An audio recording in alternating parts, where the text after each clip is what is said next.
Voilà, Zoé, la vie de Dieu, 7e partie ce matin. Nous allons lire Jean 10, 10. Le voleur ne vient que pour dérober, égorger, détruire. Ce passage que vous connaissez tous, que vous avez tous retenu. Moi, je suis venu afin que les brebis aient la vie, Zoé, et qu'elle soit dans l'abondance, périssos. Zoé, une vie réelle et véritable, une vie active et vigoureuse, vouée à Dieu, plénitude absolue de vie, antithèse de la mort, et périssos, excédant un nombre, une mesure ou un rang ou un besoin. La vie que Dieu donne est une vie qui est non seulement suffisante pour nous, mais elle est suffisante. Vous avez tout ce qu'il faut pour donner, pour communiquer. Et j'aime cette parole.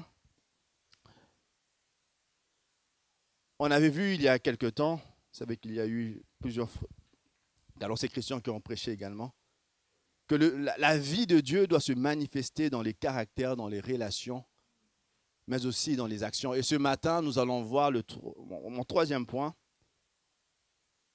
les actions.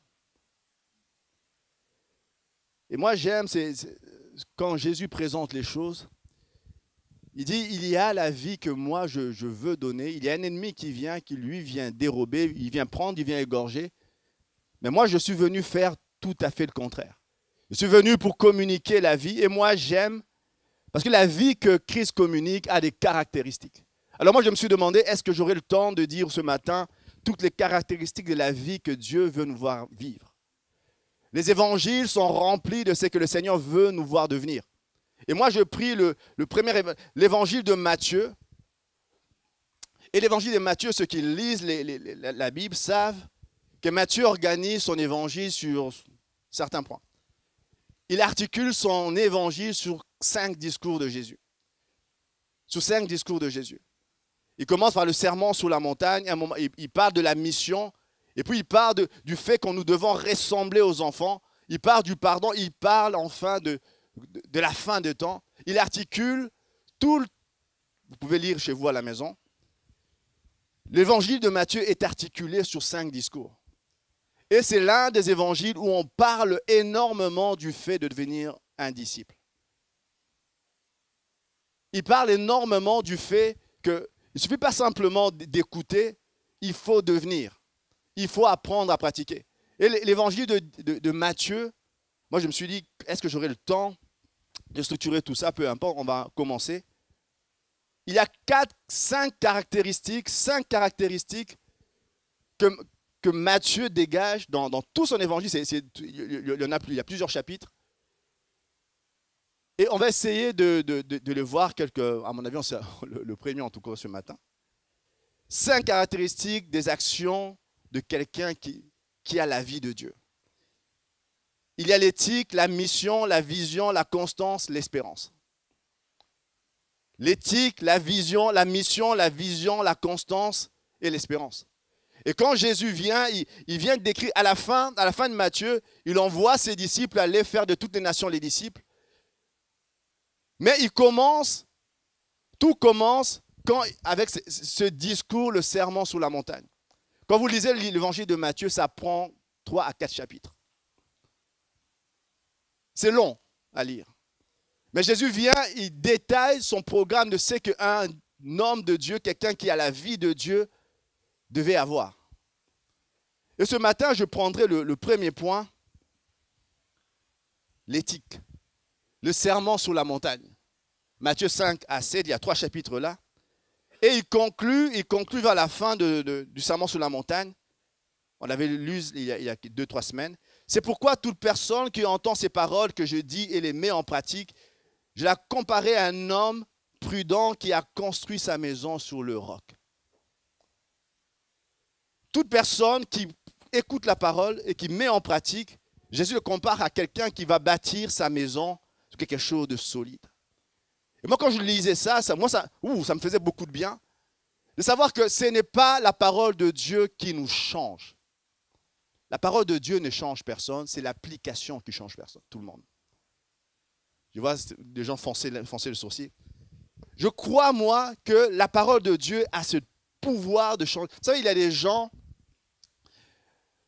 il y a quelques temps, depuis quelques années, je suis les cours bibliques.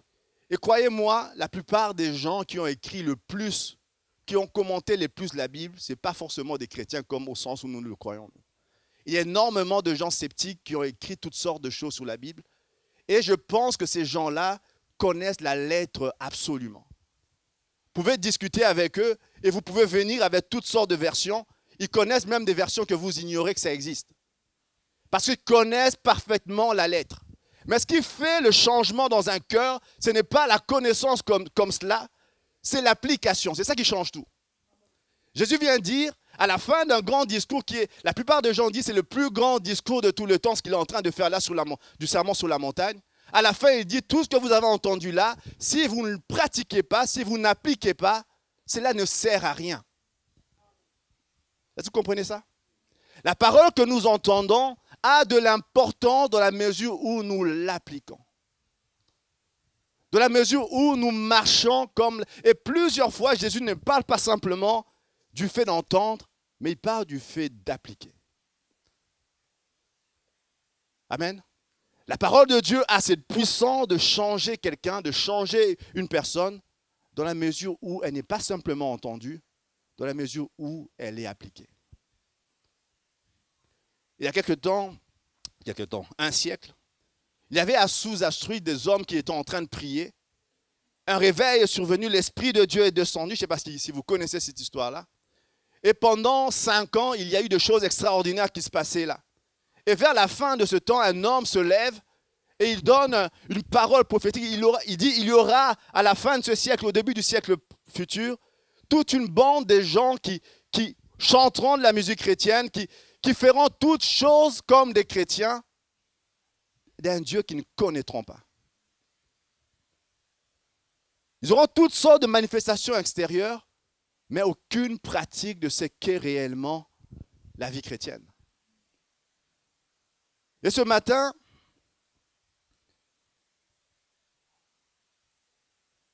je voulais aborder avec vous tout ce que Jésus dit, et moi j'aime comment il conclut ce discours, mettre en pratique tout ce que Jésus vient de dire. La vie chrétienne authentique.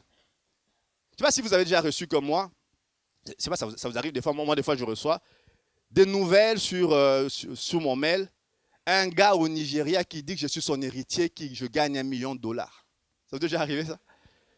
Tu es le matin en train d'ouvrir ton mail, waouh, je suis millionnaire, je ne savais pas. Ça vous est déjà arrivé ou je suis le seul? Ah, ça me rassure. Il te dit, envoie-moi tes coordonnées bancaires, tu es le seul à avoir gagné je ne sais combien. Tu ne comprends même pas pourquoi c'est moi, mais il leur manque juste mes coordonnées bancaires pour être riche. Ça, c'est une bonne nouvelle. Mais comprenez que quand je vois ce genre de mail, j'espère que vous êtes comme moi, vous mettez ça dans les spams et vous faites en sorte que ça ne puisse jamais revenir, parce que simplement, ce n'est pas authentique. L'évangile, c'est une bonne nouvelle, mais elle est vraiment bonne que lorsqu'elle est authentique. Cette nouvelle-là, vous savez, si la même lettre, vous recevez une même lettre signée par votre notaire, ça change tout. Les mêmes mots peut-être, mais signés par votre notaire, ça change tout. C'est quelque chose d'authentique. Vous pouvez commencer à chanter à ce moment-là. Parce que simplement, c'est authentique. Le christianisme est une bonne nouvelle si le christianisme est authentique. L'évangile est une bonne nouvelle si elle est authentique. Je ne sais pas si vous saisissez ce que je veux dire. Il y a quelque temps, je ne sais pas si vous avez suivi cette actualité avec moi. Il y a un gars qui a découvert dans son grenier ce tableau. C'est un peu violent comme tableau. Tu peux mettre ça si tu retrouves. C'est un peu violent. Il l'a retrouvé dans son grenier pendant... Et puis il l'a emmené chez un expert. Et l'expert a tout arrêté. Il est parti fermer la porte. Parce que pour lui, c'était un peintre, je crois, du siècle passé, Caravage. Et alors, il y a eu plein de débats d'experts. Ce tableau allait passer de quelques milliers d'euros à des millions si on avérait que c'était Caravage qui avait écrit ça. Alors il y a les infos qui sont venus, d'autres experts qui disaient c'est lui, d'autres disaient c'était pas lui. Et c'était un débat d'experts. La plupart des experts disaient que c'est un tableau perdu d'un certain peintre Caravage et ça vaut des millions. Qu'est-ce qui change? Qu'est-ce qui fait la différence? L'authenticité. Si on arrive à dire que c'est bien lui, parce qu'il ne signe pas ce tableau, si on arrive à dire que c'est bien lui, on passe de 0 ou quelques milliers à quelques millions. Certains disent que si c'est lui, c'est juste, on ne sait même pas évaluer le prix d'un tel tableau. Ça dormait dans sa cave pendant des années. Pour dire simplement, l'authenticité fait tout. Hier, il y a eu à la fin de la semaine des tas de gens qui sont morts. Et hier, je suivais à la radio qu'il y avait des revendications. Mais avant de prêter foi à quoi que ce soit, il fallait authentifier.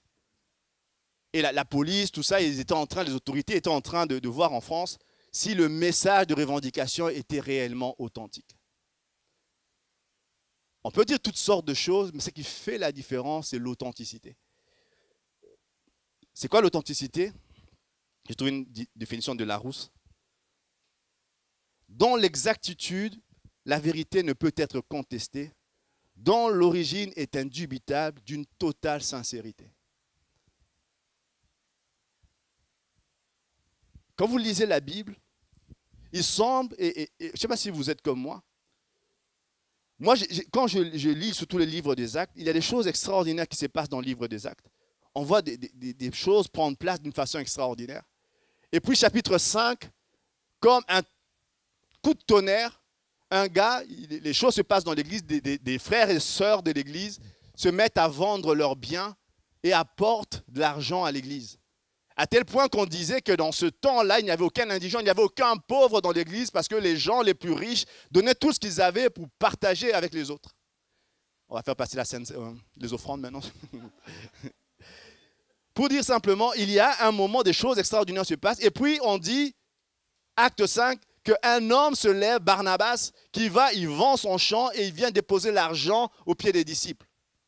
Et juste le chapitre qui suit, on voit un homme, un couple, Ananias et Saphira, qui eux décident de faire pareil ou presque.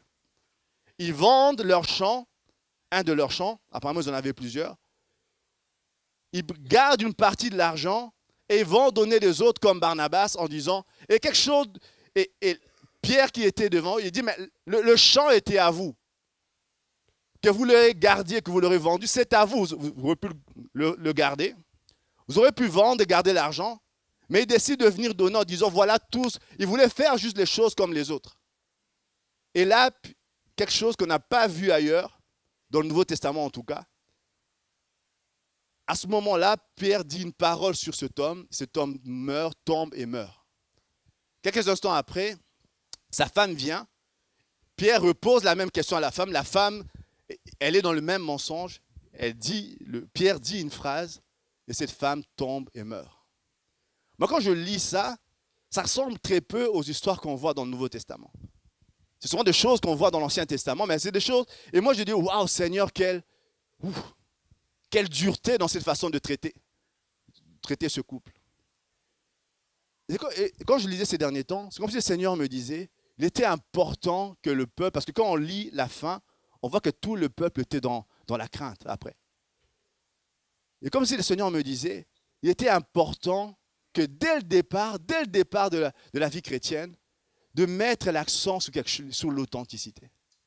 De mettre l'accent qu'il va y avoir un moment, toutes sortes de gens voudront s'introduire, mais je mets un accent particulier sur quelque chose d'authentique. C'est qu'eux voulaient, vous savez, quand vous lisez l'histoire, vous voyez Barnabas qu'il est devenu par après. C'était un des apôtres, quelqu'un qui a fait des choses extraordinaires. Et probablement, le fait d'avoir vu, on a mis un accent particulier sur Barnabas, ça a dû inciter Ananias et Saphira d'être un tout petit peu comme ça. Ce qu'ils font là, ils ne le font pas par rapport à Dieu, parce que je pense qu'ils savaient bien que ce n'était pas vrai, ils savaient que Dieu voit tout. Mais là, ce qu'ils voulaient faire, c'était de simplement avoir un bénéfice humain. Moi, je me souviens toujours d'un frère que j'aime énormément. Un des conseils qu'il nous donnait quand on a commencé l'église, il disait, écoute, il y a des tas de choses qui se passent quand vous faites une église commence, mais regarde-moi bien, ne soyez jamais des politiciens. Que ton oui soit oui, que ton non soit non, ne faites pas de la politique. Ne faites pas des choses pour être apprécié des gens, pour être apprécié de... Si vous n'êtes pas convaincu de ça, ne le faites pas.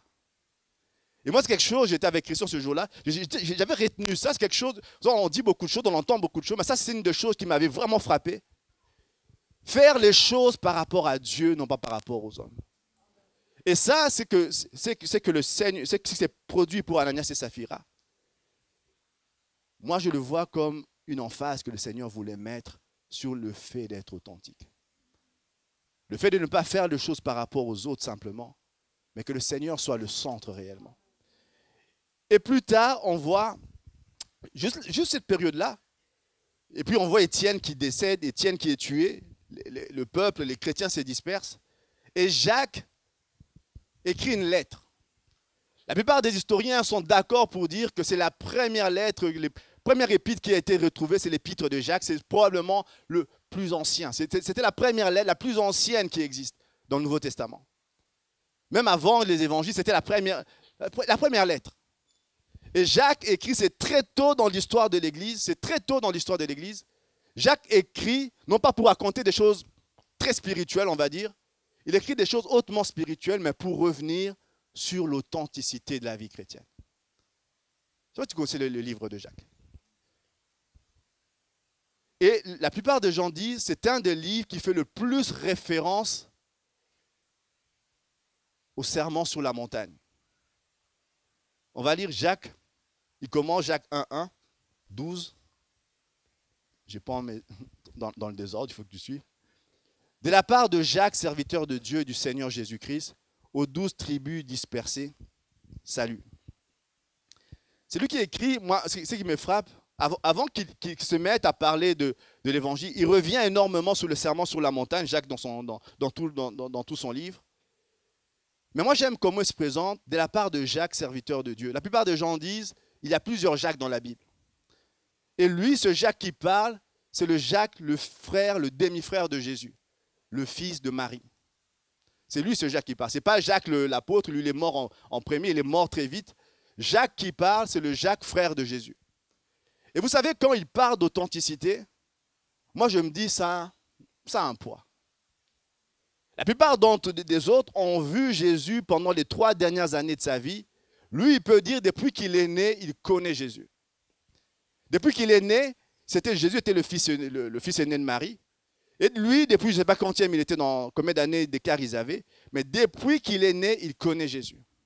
Je ne sais pas si vous imaginez, si vous avez déjà posé la question, vivre avec un frère comme Jésus. J'imagine Marie qui est en train de venir, il y a une bêtise qui s'est faite. Qui a fait ça? Venez, c'est qui a fait ça? Jésus dit toujours la vérité, il vient. Ça devait être... Imaginez de vivre avec un frère comme ça. Et la Bible dit, la Bible est très claire là-dessus. Pendant des années, quand Jésus va à Nazareth pour prêcher, une des choses qui fait que les gens n'écoutent pas, mais disent, mais n'est-ce pas le frère de Jacques et de Jude, le fils de Marie? Et une des choses qui est assez frappante, à un moment, on voit que Jacques, ses frères, ne croyaient pas en lui. Et Jacques, de même, ne croyait pas en lui. Jacques s'est converti, a cru au Seigneur après la résurrection. Dans 1 Corinthiens, Paul dit, le Seigneur, après sa résurrection, a rencontré les 250, tout ça, et puis il s'est révélé à Jacques. Et moi, j'imagine ce face-à-face entre les deux frères, entre guillemets, lui qui avait tout un doute. Oui, c'est vrai que tu avais une vie intègre toute la vie, et puis je ne croyais pas que tu étais le Fils de Dieu. Et puis tout d'un coup, c'est lui, Jésus mort, qui ressuscité, il avait vu peut-être mourir, il avait peut-être vu son corps mis dans le tombeau. Et là, un face-à-face entre les deux frères. Et moi, j'aime comment il se présente de la part de Jacques, esclave de Dieu, c'est le terme qu'il utilise, c'est le terme serviteur, esclave de Dieu, du Seigneur Jésus-Christ, aux 12 tribus dispersées, salut. Moi, quand Jacques parle d'authenticité, ça, moi, je ne sais pas si vous le ressentez comme moi, ça a une importance parce que Jacques a vu Jésus grandir toute sa vie. C'est pas, entre nous, quelqu'un me disait, la réputation, c'est que les gens pensent de vous. On peut penser des tas de choses de vous. Le caractère, c'est ce que votre épouse, votre frère et votre sœur savent de vous. Vous voyez la différence? Il est très facile à l'extérieur de d'impressionner son monde. Il est très facile que moi, je vous vois aujourd'hui, tout le monde est beau, tout le monde est gentil. C'est très facile d'impressionner, mais ce que vous êtes réellement, c'est ce que vos frères et sœurs savent de vous. Moi, je me souviens toujours d'un, j'ai déjà raconté ici, un frère qui était dans une église, était en train de prêcher, et puis une femme à la fin est touchée, il vient prier. Oui, ce message était pour moi, mais j'ai de gros problèmes avec mon mari. C'est un homme méchant qui bat les enfants, c'est un homme violent. C'est terrible l'ambiance qui règne à la maison. Je prie le Seigneur de le changer. Et puis le frère qui était de passage, le pasteur qui était de passage, il dit, écoutez ma soeur, malheureusement je ne sais pas vous aider, je suis que de passage, mais je connais un frère, depuis que je suis là, il est animé de feu. Ce frère c'est lui. Et puis la femme regarde, maintenant c'est lui mon mari. Pour vous dire, le gars, devant les autres, c'était juste quelqu'un d'extraordinaire, quelqu'un... Mais ce qu'il était réellement, c'est ce que ses proches pouvaient dire. Et Jacques, alors que l'Église est en train de se développer, il ressent le besoin d'écrire à tous les frères qui sont dispersés. Écoutez, il y a beaucoup de choses qui sont dites, il y a beaucoup de choses qui circulent, mais revenons à ce qui est authentique. Revenons à l'authenticité. J'ai vu Jésus grandir toute sa vie. Je sais comment il était. Je sais ce qui nous appelle à devenir. Et revenons à ce qui est authentique. Au-delà des connaissances et de toutes sortes de doctrines, revenons à ce qui est authentique. Moi, j'aime, nous sommes des pentecôtistes qui ne savaient pas, nous sommes des pentecôtistes. Mais moi, il y a des tas de gens qui m'ont influencé dans ma vie, que je trouvais extraordinaires. Tous n'étaient pas forcément pentecôtistes, tous ne pensaient pas, ne croyaient pas exactement les mêmes choses que moi. Je peux penser, je connais des frères baptistes, il y a des tas de chants qu'on a chantés ici, c'était des baptistes qui l'ont écrit. Et ces gens, ils n'avaient pas forcément les mêmes croyances que moi. Il y avait des choses que je crois en Dieu qu'ils n'ont pas compris. Mais ce qui faisait qu'on a le même ADN, c'est que ce qu'ils connaissaient, ils le pratiquaient. Et ça, c'est ça qui fait la différence. Vous savez, ce qui gêne dans la Bible, ce n'est pas les choses que vous ne connaissez pas. Il y a des tas de gens qui viennent me voir avec des passages très obscurs. Est-ce que, dis-moi un peu, est-ce que je me souviens toujours d'un passage assez compliqué. On parlait de Saül. Je veux troubler certains ici. On dit que Saül avait été possédé par un esprit qui venait de Dieu. Mais ça venait d'où cet esprit-là? Ce sont des trucs qu'on ne sait pas. Ce n'est pas très clair. Et puis à un moment donné, on voit une voyante faire une espèce de divination. Et puis Samuel apparaît à la voyante. Tu dis, mais où? Ça vient d'où cette histoire-là?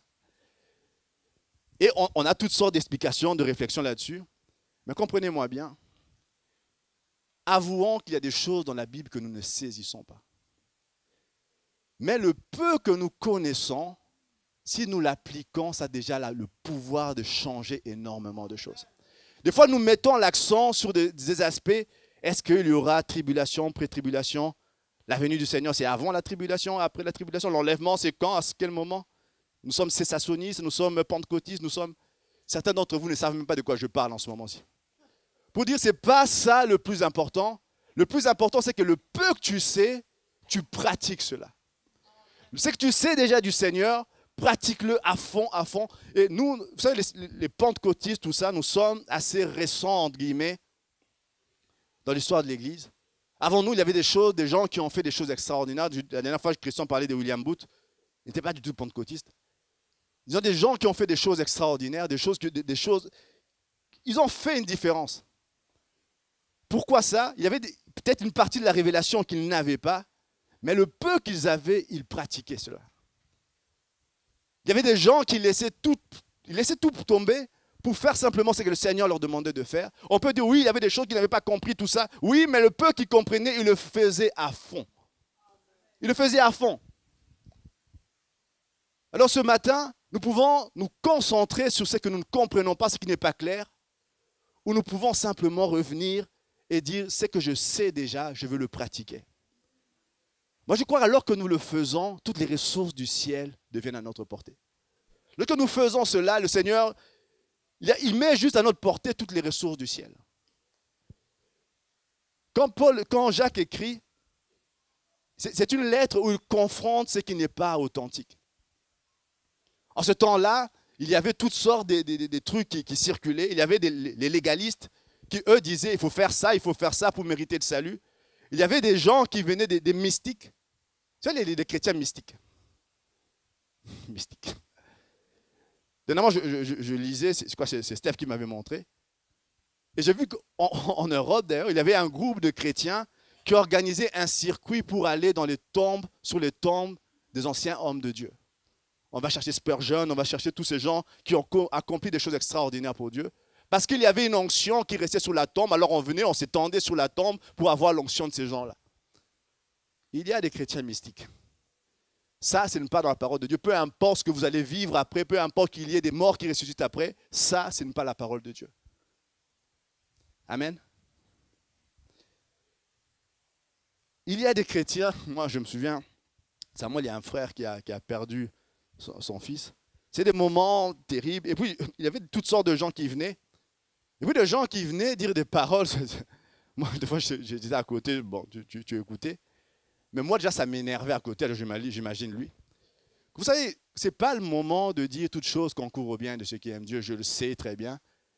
Mais la personne qui est dans cet état-là n'est pas capable d'entendre une chose pareille.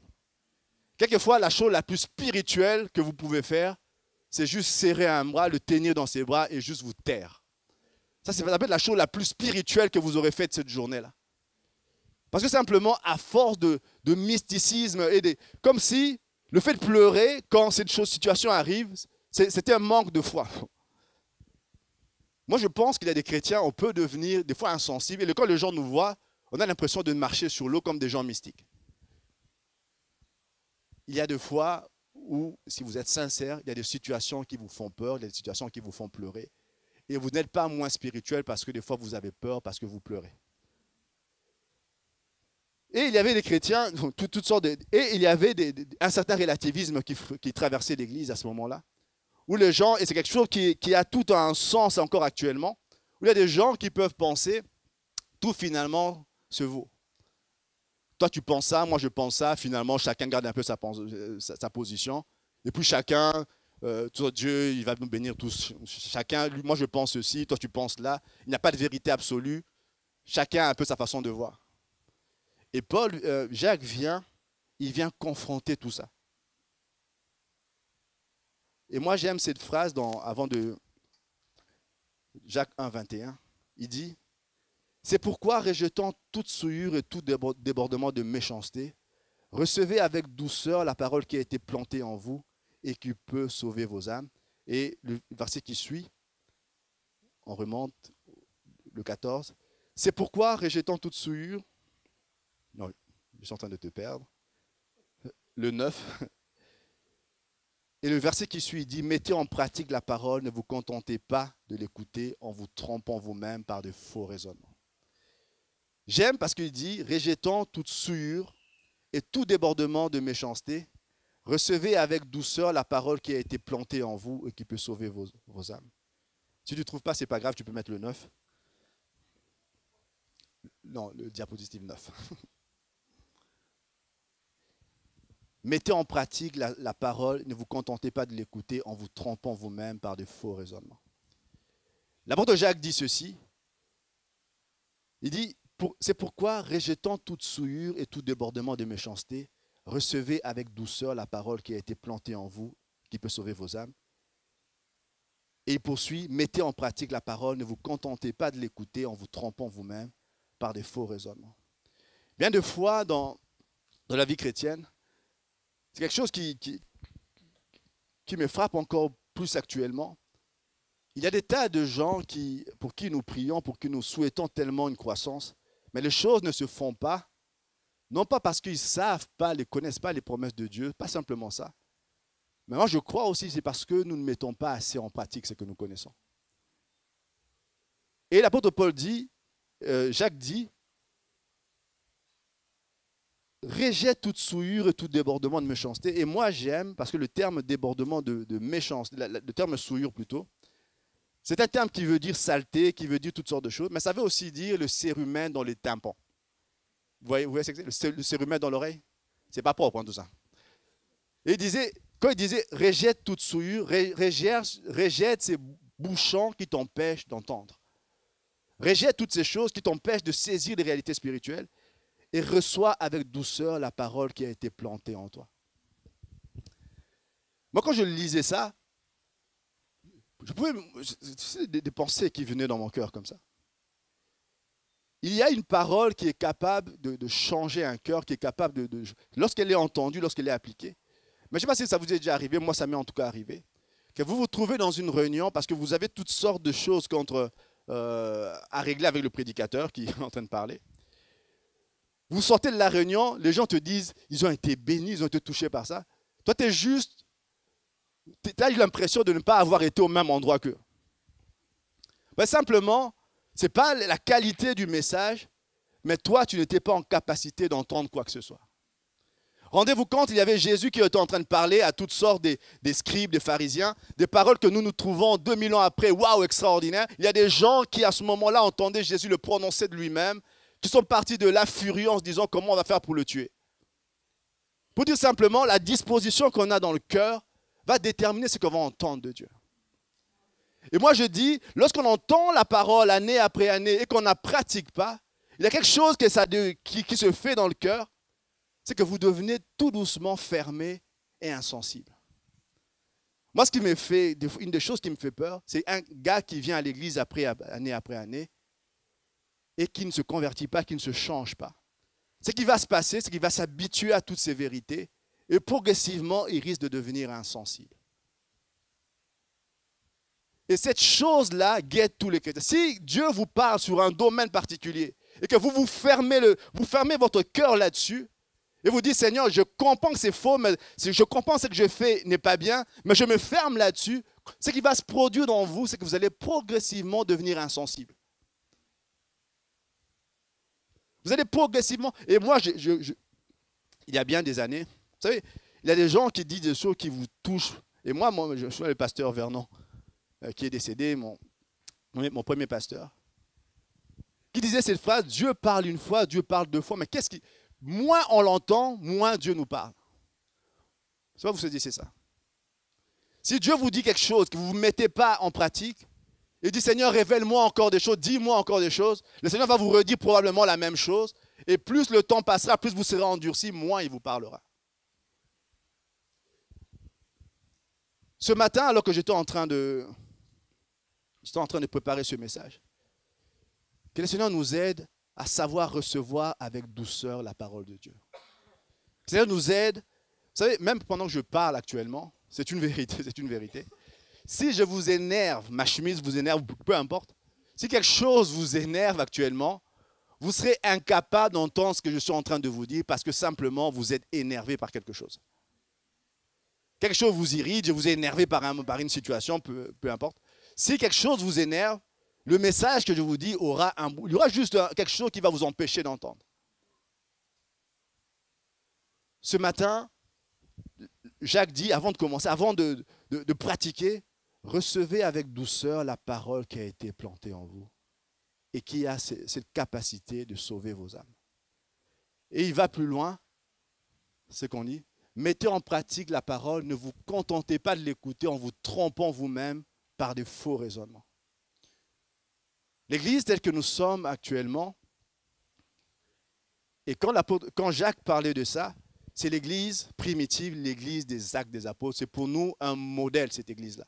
Cette Église-là est pour nous un modèle. On regarde ça en disant « Waouh, des choses extraordinaires se passaient ». Et quand on a vu Ananias et Saphira, c'était au chapitre 5. Donc très tôt dans l'histoire de l'Église, il y avait toutes sortes de gens déjà qui commençaient à venir. Et quand Jacques écrit l'une des premières lettres qu'il écrit, c'est pour juste dire aux gens, écoutez les gars, il y a quelque chose d'authentique que vous devez avoir. Il y a quelque chose qui fait votre chrétienté.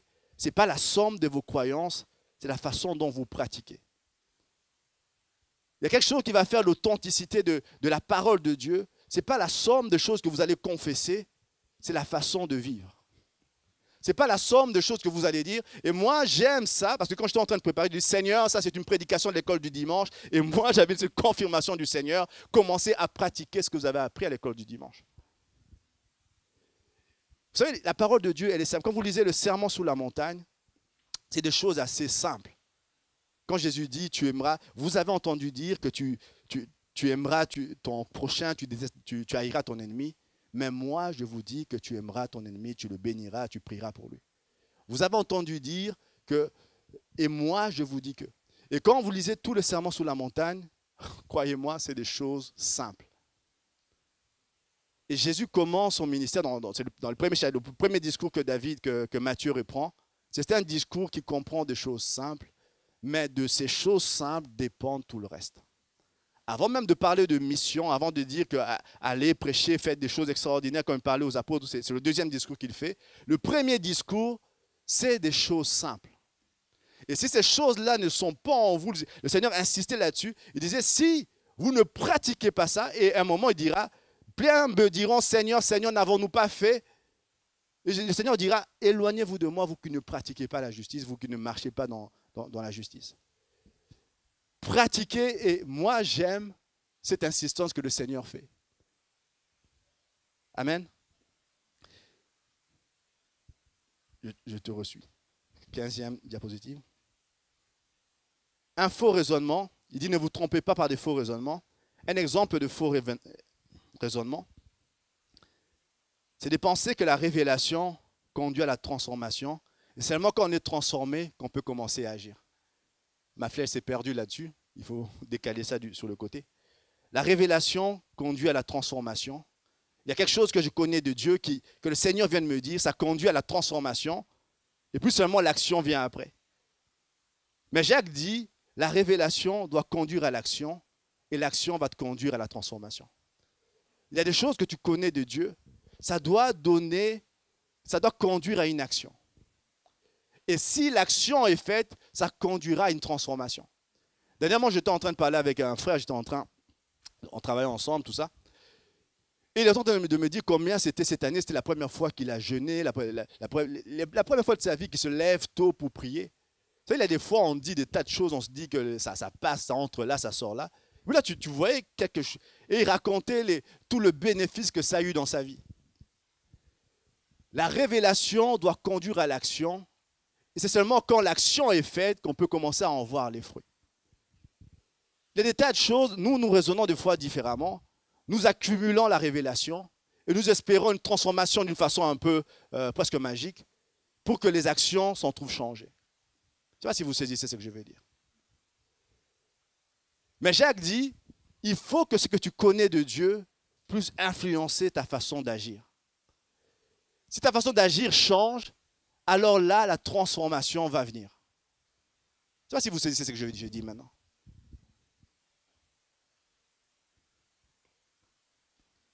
Il dit, si quelqu'un écoute la parole et ne la met pas en pratique, il est semblable à un homme qui regarde dans un miroir son visage naturel et qui, après s'être regardé, s'en va, oublie aussitôt comment il était.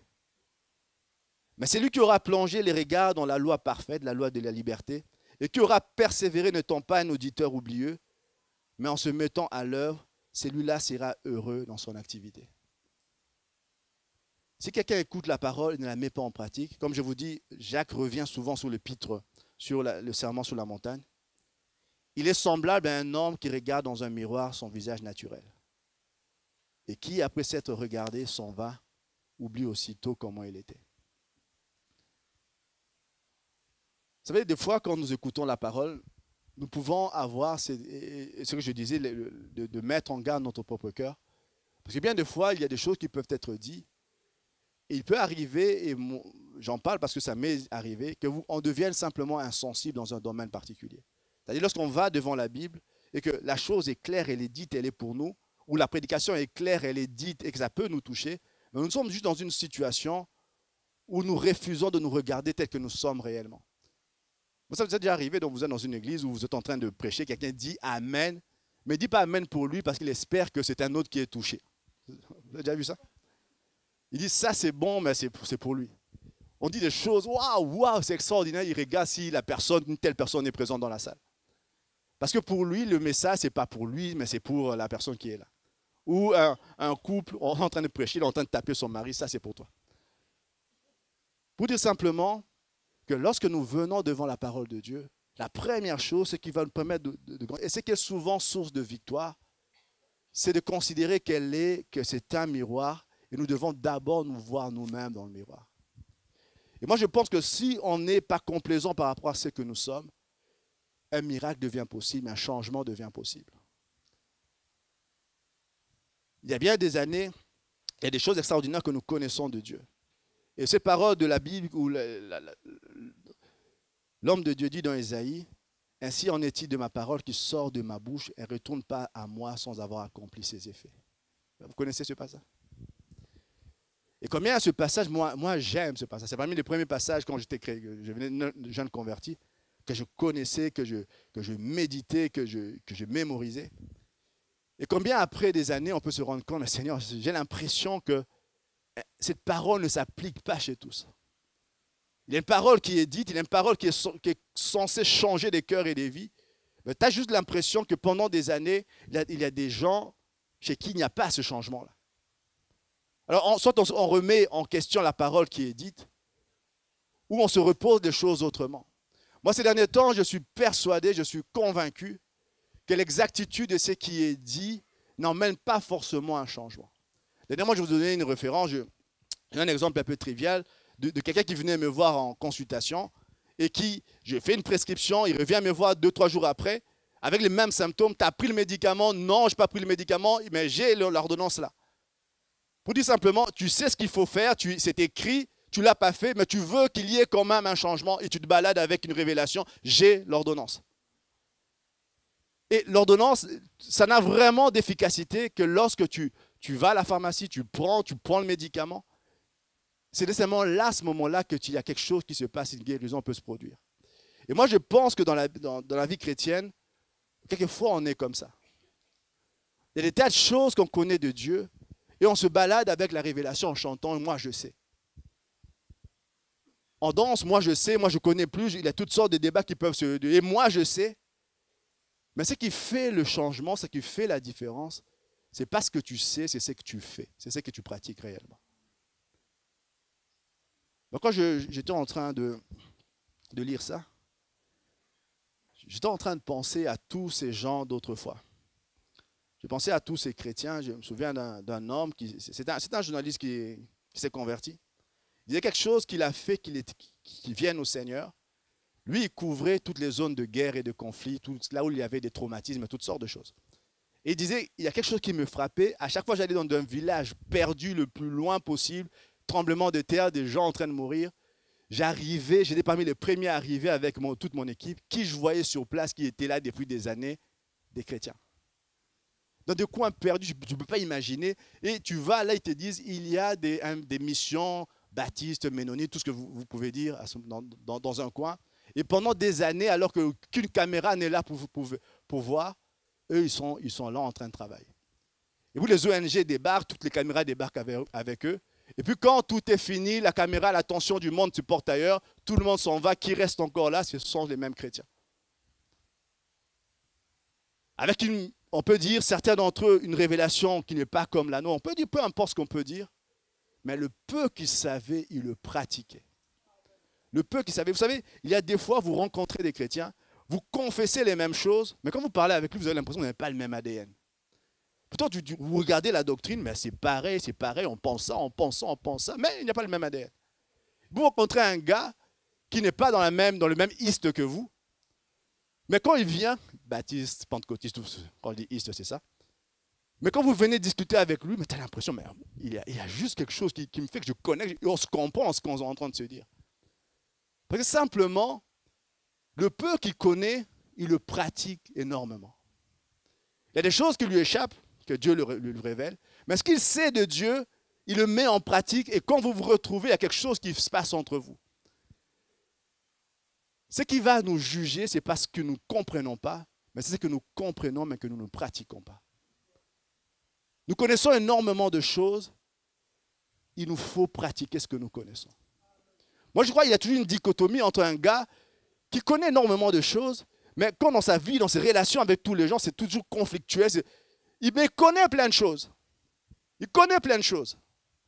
Et vous approcherez ses proches, on dit, mais c'était un gars violent, dans ses propos, il est méchant. Mais il connaît plein de choses. Ce qui fait son identité, ce n'est pas ce qu'il connaît, c'est ce qu'il est, c'est ce qu'il fait. Je ne sais pas si vous saisissez ce que je dis ce matin. Moi, je prie que le Seigneur nous aide à être les gens qui sont conformes à ce qui est dit. Le peu que nous connaissons de Dieu, apprenons à pratiquer. Le peu que nous savons de Dieu, apprenons à avancer et à faire une différence avec le peu que nous savons. Et des fois, l'évangile est simple. Tu aimeras ton prochain comme toi-même. Waouh, Jésus résume toute la Bible avec cette phrase-là. Il dit, toi, va et fais comme ça. Et ne coûte pas, et pour que tu sois bon quand on va poser une question là-dessus, va et fais de même. Amen.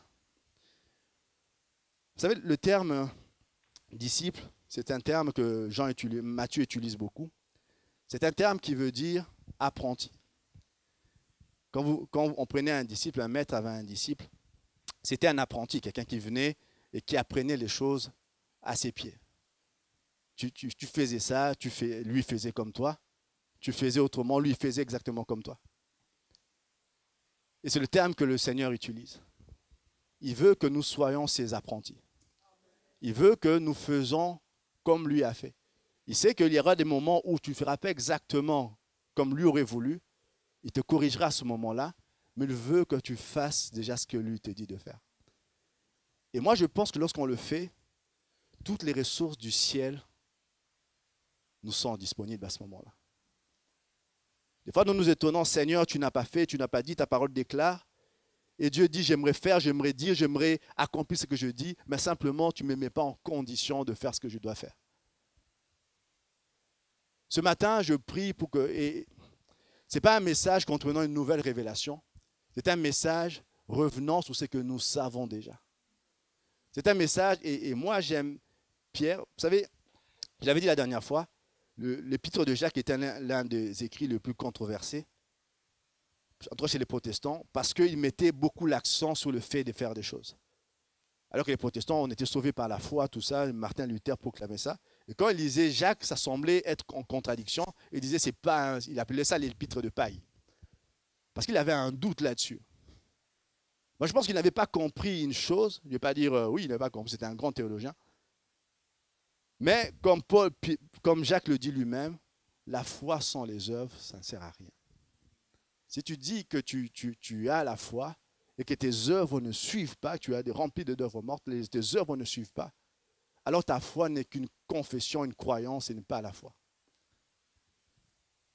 La vraie foi doit pouvoir se voir. Pas simplement quand tu ressuscites un mort, mais quand tu parles aux gens, la façon dont tu interagis avec les gens, la façon dont tu évites, tu n'enjambes pas l'homme de la rue en passant totalement insensible à la douleur.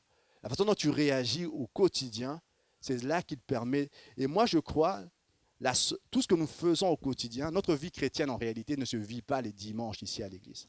Vous savez ça, non? Notre vie chrétienne, ce qui détermine ce que nous allons voir, rencontrer, expérimenter avec Dieu, ne se mesure pas à la mesure de notre adoration un dimanche matin pendant 2 heures. C'est ce que nous faisons au quotidien. Vous êtes chrétien à 100%, non pas seulement les dimanches matins. Vous ne venez pas exercer un culte pendant 2 heures. Qu'est-ce que tu vas? Je vais à l'église. Vous êtes déjà l'église là où vous êtes. Vous êtes l'église. Arrêtons de jouer à l'église, soyons réellement l'église. Que partout où il peut y avoir un moment où vous êtes dans un groupe, tout le monde critique, tout le monde dit des choses, mais l'église est là et vous, vous dites, moi je ne ferai pas ça, je vais répondre autrement. Moi je me souviens toujours d'un frère, c'était un truc, je vais finir par là. Il y avait un gars, c'était un frère, c'était un prédicateur, moi j'étais très jeune dans la foi. C'était un gars de puissance, il fait des choses extraordinaires. Et puis moi, on était dans un internat, et là, il est venu, il y avait juste les filles à côté, nous c'était un internat de garçons. Il est venu, il a fait un scandale dans un truc à côté. Il a fait un scandale dans un truc à côté. Quelques semaines après, je le revoyais prêcher dans un autre endroit et je pense qu'il ne savait pas que nous, on serait là. J'étais juste irrité, énervé. Comme je peux dire, quand tu as quelque chose contre le prédicateur, tout ce qu'il peut te dire, ça n'entre pas. Et là, c'était un jour comme celui-là. Et puis les semaines passées, chaque fois qu'on disait un truc sur le gars, je ne pouvais pas m'empêcher de dire, mais tu sais ce qu'il a fait. C'était moi. On dit un truc, mais il a fait une chose. On était dans une réunion, le gars est venu, c'était juste extraordinaire. Oui, oui, oui, Dieu soit béni, mais tu sais ce qu'il a fait? Et puis un jour, je parlais avec un frère, dans un débat comme celui-là.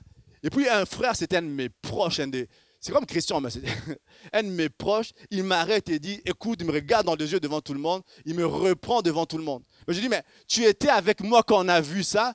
Oui, mais c'est passé, il me reprend devant tout le monde. Je suis parti de là, j'étais furieux et je le voyais partir avec son air spirituel. Mais j'étais furieux, mais je savais qu'il avait vraiment raison.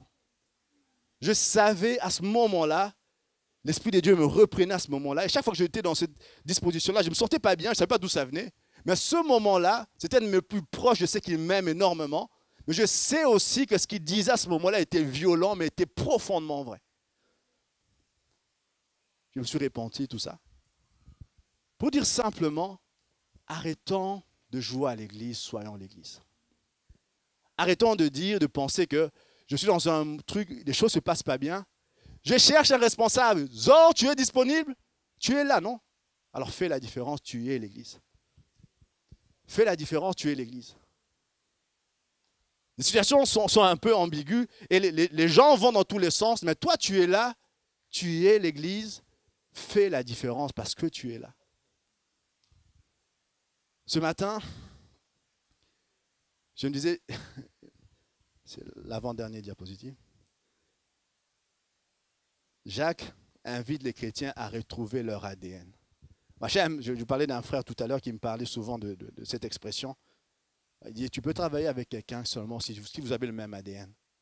C'est vrai que vous êtes chrétien, il y a toutes sortes de chrétiens qui existent dans le monde, qui pensent toutes sortes de choses, mais on ne peut pas être d'accord sur tout, ça c'est normal. Mais il faut que vous ayez le même ADN, sinon ça ne va pas aller. Il parle d'ADN, moi, il y a plein de choses qu'on peut comprendre là-dessus. Mais moi, ça c'est moi, on peut rajouter des tas de trucs après. ADN comme application, disposition de cœur, et quelquefois savoir dire non. L'apôtre Paul, Jacques dirait à un moment donné que ton non soit non, que ton oui soit oui. Et puis il dit rejeter, rejeter toute souillure, rejeter. On ne peut pas être chrétien sans apprendre à dire non. Vous savez, il y a dernièrement, je parlais avec une dame qui cherchait à perdre du poids. Souvent, les dames, c'est l'été qui approche, tout ça.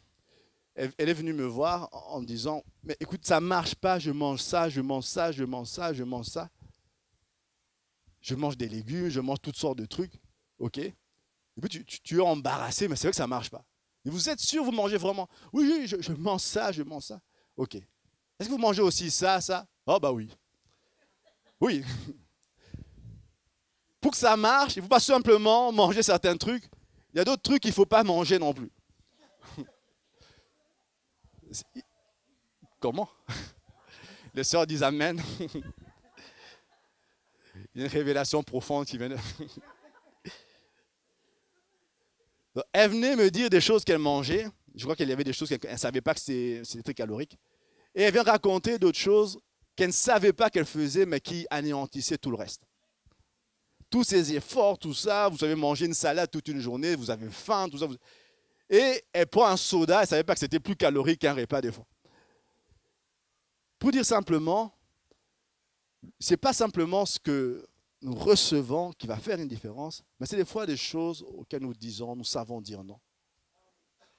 Et les deux doivent aller ensemble. Il y a des choses que nous allons recevoir, comme je l'ai dit tout à l'heure.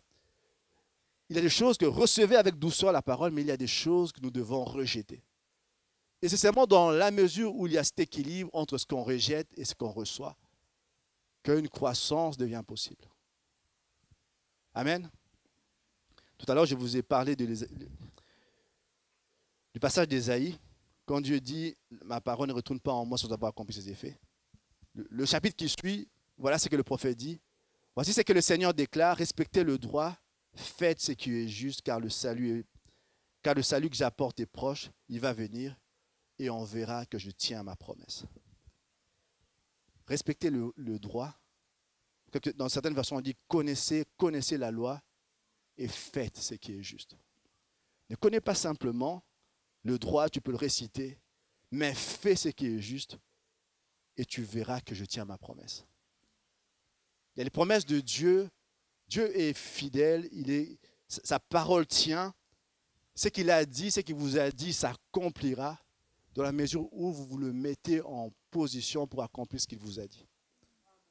Des fois, on reproche à Dieu des tas de choses. On dit, Seigneur, tu m'as dit, tu n'as pas fait. Un frère disait quelque chose que moi je trouve très important. Dieu se limite lui-même à sa parole. Il peut t'aimer comme il t'aime énormément. Mais si tu te mets dans le péché, tout ça, tu l'empêches simplement d'agir. Il y a des lois spirituelles qui font que Dieu ne peut pas intervenir dans cette situation. Tu t'es mis dans une position où Dieu ne peut pas agir. Et moi, je crois aussi que Dieu, toutes les promesses, les ressources du ciel sont là, prêtes à jaillir sur ta vie. Mais Dieu attend juste que tu cesses d'être un gars qui connaît des tas de trucs, mais qui applique ce qu'il connaît. Commençons par des choses simples. La Bible dit, nous le verrons la fois prochaine, un des discours de Jésus, après ça, il va parler de la mission, tout ça. Et puis il a parlé du fait, et on m'a dit que Naïma avait parlé de ça ici, du fait d'être comme un enfant. Et qu'est-ce que moi j'aime? Parce que Jésus compare les chrétiens, il dit, le royaume de cieux va ressembler à ceux qui sont comme un enfant. Pas ceux qui sont des enfants. Ceux qui sont comme des enfants. Ceux qui ont un cœur d'enfant, un cœur... Vous savez, Christian racontait ça dernièrement, les enfants sont capables de s'émerveiller des mêmes choses 10 000 fois. Ils regardent un même dessin animé au même endroit, il sait que ça va se passer comme ça, mais il est toujours un peu impatient, il est pris dans le dessin animé, mais toi tu as déjà vu ça 2 fois, tu en as marre, tu peux déjà raconter la suite. Mais lui, il est là en train de regarder avec passion, et quand il y a un truc marrant, il rigole comme c'était encore la première fois qu'il l'est. Il a vu ça hier, tu vois, il a vu ça hier. Mais il est en train, capable de s'émerveiller encore des choses qu'il connaît, qu'il a vues comme c'était la première fois. Ça, c'est un cœur d'enfant. Ça, c'est un cœur d'enfant. Ce matin, revenons aux choses simples. Revenons aux choses simples. Et prions le Seigneur. Et moi, et c'est la pensée que j'ai ce matin. Les ressources du ciel sont prêtes à se déverser sur quelqu'un ce matin. Mais Dieu attend que tu commences simplement à appliquer les choses que tu connais. Dieu attend que les choses simples que tu connais du Seigneur, les choses, tu sais dans quel milieu tu te trouves. Tu sais, bien de fois, tu aurais pu te démarquer, tu aurais pu faire une différence par ce que tu as dit, par ce que tu fais. Tu ne l'as pas fait, tu as même au contraire contribué à faire. Tu t'es laissé emporter par la foule dans ce qu'il disait, dans ce qu'il faisait. Et puis après, tu vas, Seigneur, ouvre cette... Et puis le Seigneur te dit, je suis juste plus en mesure de le faire pour toi. Mets-toi en condition et laisse-moi voir la puissance, ma puissance agir en toi. Et quand Jésus commence son message, il dit, pour que vous deveniez des disciples, commencez par et pendant des heures et des heures, ça a duré 3 chapitres je ne sais pas combien de temps ça a pris, je pense que ça a pris des heures. Il se remet à dire des tas de choses sous le soleil d'Israël, les gens sous le soleil, en train de raconter ce que la vie chrétienne, ce que la Zoé doit être. Avoir une éthique, on verra le reste par après. Ce matin, j'aimerais, on baisse la tête simplement.